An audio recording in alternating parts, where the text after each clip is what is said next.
Hello বন্ধুরা, আসসালামু আলাইকুম। আশা করি সকলেই ভালো আছো। আজকে চলে আসলাম নতুন একটা ভিডিও নিয়ে। আজকে এরকম একটা জায়গায় যাইতেছি যেখানে মানুষগুলো সবই ফুলের মতো পবিত্র থাকে সর্বদা। আল্লাহকে ভয় করে ও আল্লাহর হুকুম মেনে চলে। ওই রকম একটা জায়গায় যাইতেছি আমরা। রাস্তার পরিবেশ দেখাতে দেখাতে চলে আসলাম। জায়গাটা কি চিনতে পারছো? মোবাইলের ক্যামেরা ভালো না দেখে তত একটা বোঝা যাচ্ছে না। এখানে সকল পবিত্র মানুষগুলো থাকে। চলে আসলাম শিবচরের একটা বড় এতিমখানায়। এখানে হাজার হাজার হাজার হাজার মানুষ থাকে। এতিম বাচ্চা কোরআন শিখে দিনের পথে আসে। আজকে শুক্রবার এখানে নামাজ পড়তে চলে আসলাম 3 বন্ধু মিলে। ওদের সাথে কিছুক্ষণ সময় কাটাবো।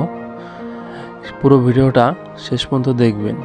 5 থেকে 6 হাজার লোকের একটা জুমার নামাজের আয়োজন করে প্রতি শুক্রবারে। এলাকার সকল মুরব্বীরা আসে নামাজ পড়তে।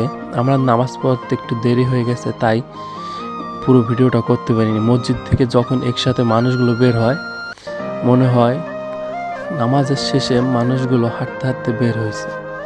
মানুষ আর মানুষ, প্রায় 5 থেকে 6 হাজার মানুষ একসাথে নামাজ আদায় করে, আল্লাহর পথে চলে।